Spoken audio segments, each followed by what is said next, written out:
अस्सलाम वालेकुम। आउं अरशद अली ऐं तव्हां मुंहिंजो चैनल यूट्यूब लुबाबा लर्निंग होम ॾिसी रहियो।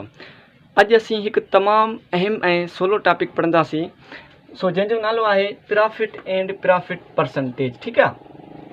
अच्छा, हाणे प्रॉफिट खे पाण सिंधी में छा चवंदा आहियूं? प्रॉफिट खे पाण सिंधी में चवंदा आहियूं नफ़ो। ठीकु आहे, नफ़ो। ऐं प्रॉफिट परसेंटेज खे पाण सिंधी में छा चवंदा आहियूं? पाण सिंधी में चवंदा आहियूं नफ़ो सैकड़ो। नफ़ो सैकड़ो। ठीकु आहे। अच्छा, हाणे प्रॉफिट चइबो छा के आहे? सिंपल आहे, जॾहिं बि असां काई बि शइ सस्ती रेट में ख़रीद करियूं, ठीकु आहे, सस्ती रेट में ख़रीद कयूं, वरी उनखे महांगी विकिरो कयूं, त उनखे पाण चवंदासीं नफ़ो, प्रॉफिट। ठीकु आहे। ऐं प्रॉफिट परसेंटेज छा के चइबो आहे?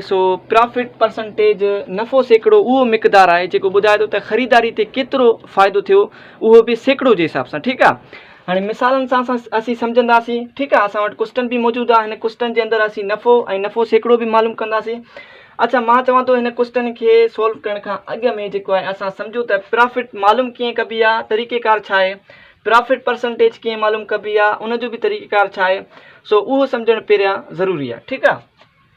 हाणे ॾिसो, profit is equal to selling price minus cost price.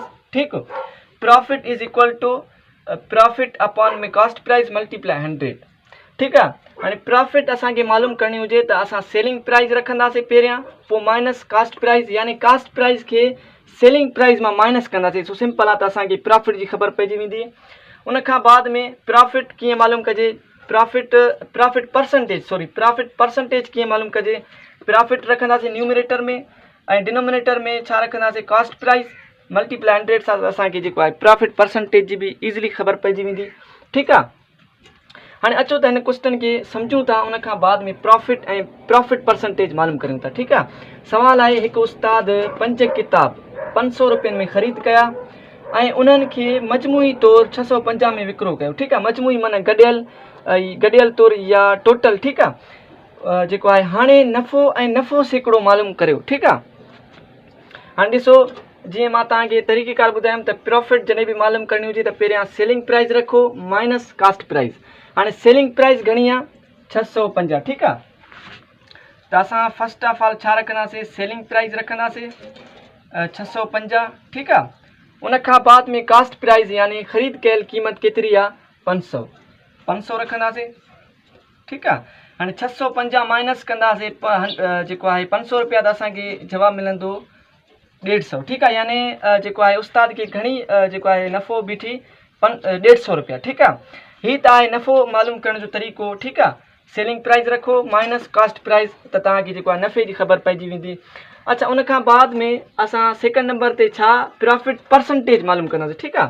हाणे प्रॉफिट असांखे मिली वियो त 150। ठीकु आहे। रखंदासीं। अपान में छा रखिणो आहे असांखे? प्रॉफिट परसेंटेज मालूम करण जो तरीक़ो आहे। हाणे प्रॉफिट रखंदासीं न्यूमरेटर में। ठीकु आहे। जेको असांखे प्रॉफिट मिलियो 150 उहो रखंदासीं मथे न्यूमरेटर में। पोइ डिनोमिनेटर में छा रखंदासीं? Cost price. कास्ट प्राइस घणी आहे? 500 रखंदासीं। ठीकु। उन खां बाद मल्टीप्लाई 100। अच्छा, हाणे 100 ते 500 ते 100 जो खोड़ो 5 दफ़ा। ठीकु आहे। ऐं 100 ते 100 जो खोड़ो 1 दफ़ो। ठीकु। 1 5 5, 3 5 15, ॿुड़ी मथे वियो, यानी 30 सैकड़ो असांखे जेको उस्ताद खे 30 सैकड़ो नफ़ो थियो। ठीकु आहे। प्रॉफिट 150 रुपया थियो ऐं नफ़ो सैकड़ो 30 सैकड़ो थियो। अच्छा, हाणे क्वेश्चन नंबर 2 असां वटि मौजूदु आहे। हिकु दुकानदार हिकु बैग 300 रुपयनि में ख़रीद कयो ऐं उनखे 360 रुपयनि में विकिरो कयो। नफ़ो ऐं नफ़ो सैकड़ो केतिरो थियो उहो मालूम कंदासीं। ठीकु आहे। फस्ट ऑफ ऑल असां हिते प्रॉफिट मालूम कंदासीं। हाणे प्रॉफिट मालूम करण जे लाइ असां छा रखंदासीं? पहिरियां सेलिंग प्राइस रखंदासीं। ठीकु आहे। सेलिंग प्राइस घणी आहे? 360। ठीकु आहे। पोइ माइनस। ठीकु आहे। उन खां बाद में छा रखंदासीं? Cost price. कास्ट प्राइस घणी आहे? 300 रखंदासीं।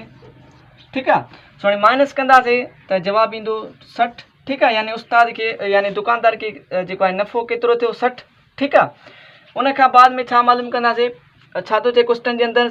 नफ़ो सैकड़ो। ठीकु आहे। नफ़ो सैकड़ो मालूम करण जे लाइ असां प्रॉफिट रखंदासीं। ठीकु आहे। न्यूमरेटर में प्रॉफिट रखंदासीं 60 प्रॉफिट। अपान में छा रखंदासीं? कास्ट प्राइस घणी आहे? 300 रखंदासीं। ठीकु। मल्टीप्लाई छा सां कंदासीं? 100 सां। हाणे 100 जो खोड़ो 300 ते 3 दफ़ा, 100 ते 1 दफ़ो।